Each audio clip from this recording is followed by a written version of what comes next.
Hello guys, welcome back to my channel. This is me Kiran Verma this side. I am fine here. Good evening to you all guys. This is evening time and I'm shooting the video for you guys.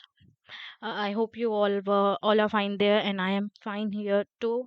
And we have completed till unit 8 of class 4 NCERT English Marigold. This is unit 9 and this is the last unit of class 4th. Uh, After this we'll be starting class 10th English and I'll be explaining you the chapters. Okay. So unit number 9. The first is the poem and the second one is it's a story.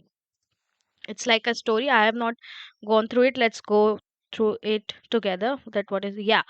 It's a story and the first one is it's a poem. The name of the poem is The Naughty Boy. We are about to read the poem The Naughty Boy. So I think we should start the poem. Before that, let me tell you guys, need not forget to like, share, and subscribe to the channel. Do share it with your friends. Playlist is there on the channel, guys. Just go through it, and the videos are available. In the videos, there are question answers also, and difficult words are also discussed. So this will be helping you a lot. And like, share, and subscribe. Yes. So I think we should start. This poem is written by John Keats. Okay, now John Keats is a very famous writer. He almost I would say he writes maximally he writes about the nature and its beauty, and his poems are very good. Let me tell you guys, you just go through his poems, if you understand, he always writes with the difficult dictionary words, है ना, and not everyone can understand his poem, है ना. He always writes about the nature only. Maximum time, if you go through his poems, he write about the nature, and yes, he is a very great writer. So let's read this short story by John Keats and understand what type of poem it is. Okay. The Naughty Boy. Okay, the name itself suggests that what the poem is about. The Naughty Boy. Naughty Boy मतलब जो है एक शरारती बच्चा. शरारती in the positive way. Okay, not in the negative way that he do wrong things and something like that. He is a naughty boy. और यहाँ पे जो naughty boy है, वो जो है वो अपने घर से क्या है कि वो भाग जाता है अपने घर से। कहाँ जाता है भाग के? स्कॉटलैंड जाता है। क्यों जाता है वो अपने घर से भाग के? क्योंकि वो बहुत ज़्यादा क्यूरियस होता है, मतलब उसको हर चीज़ की जानने की इतनी इच्छा होती है कि वो अपने घर से भाग जाता है, और वो भाग जाता है स्कॉटलैंड, और वो देखना चाहता है वहाँ पे, लिटिल बॉय है, छोटा नॉटी बॉय है ना, तो वो देखना चाहता है कि क्या स्कॉटलैंड में जैसे लोग रहते हैं वैसे ही जो है, क्या वैसे ही उसी तरह से सेम जो है, क्या उसी तरह से इंग्लैंड मतलब स्कॉटलैंड में भी जो लोग रहते हैं क्या उसी तरीके से रहते हैं जैसे इंग्लैंड में रहता हूँ मैं? इंग्लैंड में ही रहता है ये लड़का। तो यहाँ पे जो लिटिल नॉटी बॉय है वो इंग्लैंड से स्कॉटलैंड भागा है, वो इंग्लैंड से भागा है, वो अपन अभी फर्दर कमिंग जो पैराग्राफ है उसमें पढ़ेंगे, स्टेंजा में पढ़ेंगे। Till then you understand this कि जो लड़का है वो स्कॉटलैंड की तरफ भागता है, और वो क्यों भागता है? क्योंकि वो देखना चाहता है कि क्या स्कॉटलैंड में भी उसी तरीके की ज़मीन होती है जैसे हमारे वहाँ इंग्लैंड में होती है। क्या वहाँ वहाँ पर भी जो स्कॉटलैंड में भी क्या जिस तरह हम इंग्लैंड में जो ग्राउंड का साइज़ नापते हैं यार्ड से, जो होता है ना, यार्ड के थ्रू हम ग्राउंड का जो है इंचेस जब कैलकुलेट करते हैं, तो क्या स्कॉटलैंड में भी यार्ड ही चलता है ग्राउंड का मेजरमेंट लेने के लिए? यार्ड टर्म ही यूज होती है। और क्या वहां पर भी स्कॉटलैंड में भी उतनी ही खुशी से गाना गाया जाता है और उतना ही इंजॉय किया जाता है किसी सॉन्ग को जिस तरीके से हम इंग्लैंड में करते हैं? और द क्या स्कॉटलैंड में भी इंग्लैंड में जैसी रेड चेरी पाई जाती है वैसी ही चेरी पाई जाती है? क्या मेरे घर पे जिस तरह का लेड लेड एक तरह का मेटल होता है, क्या मेरे घर पे भी लेड जो एक मेटल है वो जितना भारी है उतना ही भारी यहाँ स्कॉटलैंड में भी हुआ करता है? क्या आई वुड से क्या उसके मन में एक और क्वेश्चन, उसके मन में ये सारे क्वेश्चन आते हैं जिनको फाइंड करने के लिए स्कॉटलैंड जाता है। तो वो सोचता है कि क्या जैसे मेरे यहाँ 4 4 सा 16 होता है, क्या स्कॉटलैंड में भी मैथमेटिकल टर्म्स वही सेम होती है जो मेरी कंट्री में या मेरे घर के आसपास या मेरे सराउंडिंग में हुआ करती थी इंग्लैंड में? और क्या वहाँ पर भी जो स्कॉटलैंड में भी क्या वुडन के डोर्स बने हुए होते हैं जैसे इंग्लैंड में है? देखो यहाँ से पता चलता है, ये वाली लाइन से पता चलता है कि वो बच्चा कहाँ से बिलोंग करता है, वो अपने घर से कहाँ से भागा है ना? तो मैं इस पॉइंट को एक हाइलाइट कर देती हूँ ताकि आप लोगों को जो है क्लियर दिखे। तो यहाँ पर लिखा हुआ है that a door was as wooden as in England. तो यहाँ पे लिखा है कि क्या डोर्स भी है वो भी क्या वुडन के बने हुए हैं जैसे इंग्लैंड में हुआ करता है। तो इसके थ्रू, इस वाली लाइन के थ्रू हमें जो है, ये वाली लाइन के थ्रू हमें जो है पता चलता है कि हाँ वो इंग्लैंड से बिलोंग करता है लड़का, मतलब इंग्लैंड से भागा है वो अपने सारे क्वेश्चंस के आंसर ढूंढने। और फिर वो जब अपने आसपास में देखता है, सराउंडिंग में देखता है, तो वो वहां खड़ा रहता है और सोचता है, ही वंडर्ड एंड वंडर्ड, है ना, वो खड़े खड़े सोचता है कि यहाँ पे तो ऐसा कुछ बहुत ज्यादा चेंज नहीं है जैसा इंग्लैंड में होता है, वैसा ही है सब कुछ। और वो जब वहां जाता है तो वो अपना कल्चर वगैरह कुछ भी चेंज नहीं करता है, वो जैसा आया था वो वैसा ही वहां पर रहता है। क्योंकि अक्सर ऐसा होता है ना कि जैसे अमेरिकन जब इंडिया में आते हैं तो वो इंडिया का कल्चर फॉलो करने लग जाते हैं और इंडिया के ट्रेडिशंस में जो है घुल मिल जाते हैं। उसी तरीके से ये लड़का जो है वो एक सर्च के थ्रू, रिसर्च करने के लिए गया था, वो अपने क्वेश्चंस के आंसर ढूंढने गया था। लेकिन उसने जो है अपना कल्चर, अपना वे ऑफ जो ड्रेसिंग सेंस वगैरह उसने कुछ भी चेंज नहीं करा था, खाली वो सब देखने आया था। वो सोच रहा था कि क्या मैं ये सब भी देखने आया हूँ, ये सब तो मुझे इंग्लैंड में भी देख सकता था। और फिर वो उसको समझ में आता है कि अच्छा, मतलब दुनिया में मतलब कि दुनिया में 4 4 16 हर जगह ही होता है, सिर्फ मेरे यहाँ इंग्लैंड में ही रेड चेरी नहीं होती है, हर जगह रेड चेरी ही होती है।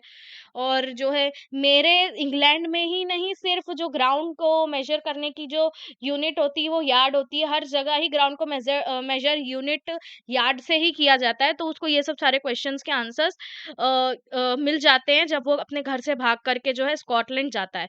तो I think we should read the poem once, and if you have any kind of doubt, then do let me know in the comment section. I will give the reply. Okay. The naughty boy. There was a naughty boy, and a naughty boy he was. He ran away to Scotland. Okay. तो यहाँ पे लिखा हुआ है कि वो कहाँ भागा है, स्कॉटलैंड भागा है।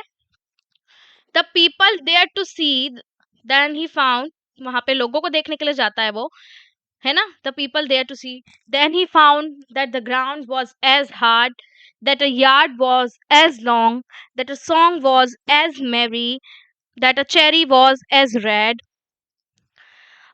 that lead was as weighty, that fourscore was as 80, that a door was as wooden as in England. So he stood in his shoes and he wondered, he wondered. He stood in his shoes and he wondered and he wondered. Okay, तो यहाँ पे ये poem जो है we have completed with the reading.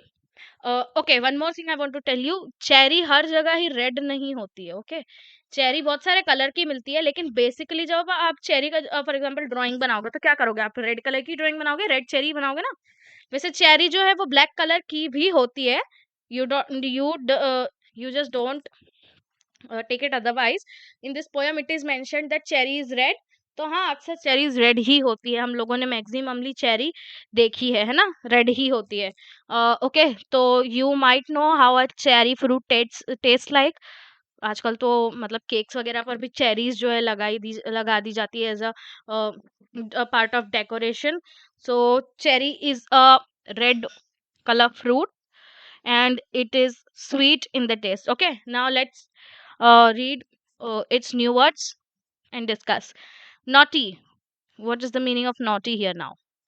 Naughty मतलब शरारती होता है, शरारती but in a positive way again. Found. Found here मतलब मिलना. Okay, found here मतलब मिलना होता है. Ground. Ground मतलब जमीन जिस पे आप खड़े हो. Okay, जमीन. Okay, हर किसी के घर पे जमीन होती है ना भैया, ऐसा तो नहीं है कि आप डायरेक्ट नीचे गिर जाओगे। तो दिस इज जमीन। मैरी, मैरी मतलब खुश होना, है ना, मैरी मतलब गुनगुनाना या खुश होना। ओके, गुनगुनाते हुए खुश होना, वी कैन से इट। और चेरी, चेरी मतलब एक तरह का फ्रूट, जैसा कि मैंने आपको बताया रेड कलर का फ्रूट इज चेरी। वेटी, वेटी का मतलब होता है हैवी। ओके, वेटी का मतलब होता है यहाँ पे हैवी। तो यहाँ पे वेटी किस चीज को डिस्क्राइब कर रहा है, वुड को। तो वुड हमेशा क्या होती है, वेटी होती है, हमेशा भारी होती है ना, हल्का थोड़ी ना होता है wood. So this is weighty. Now wooden, wooden मतलब लकड़ी का। वुड मतलब लकड़ी और वुडन मतलब लकड़ी का। Okay, so this we have discuss the meanings too. Let's discuss its question answers also. Where did the naughty boy came from. तो कहाँ से आया था naughty boy, naughty boy came from, कहाँ से आया था, इंग्लैंड से आया था। Where did the naughty boy go, जो अपने घर से नॉटी बॉय कहाँ पर भागा, तो he went to Scotland. Why did he go, क्यों गया था वो वहां पे स्कॉटलैंड? तो he want to know how the people live there, is the cherry is same as red there in England and in Scotland too.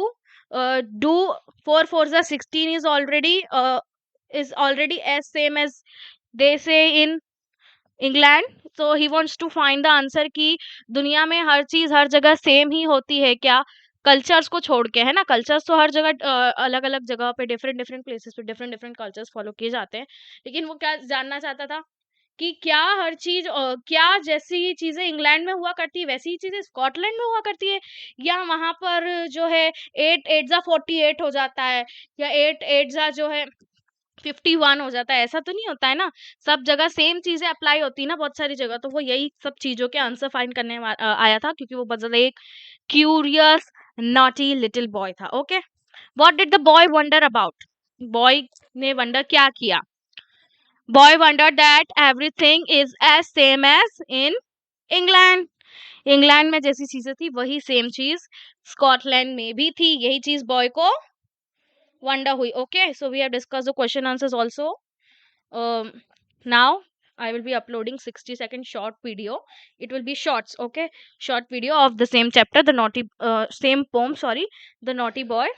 If you have any kind of doubt, you can just ask me in the comment section. And I must suggest you that आप लोगों को John Keats की जो है poems पढ़नी चाहिए, because they are all so very good. I've read 2 3 poems, and not everyone can understand the poem, okay? Not everyone can go understand John Keats poem, because he have a huge, and I would say another level and another standard of his dictionary words. He is high fi in English, okay?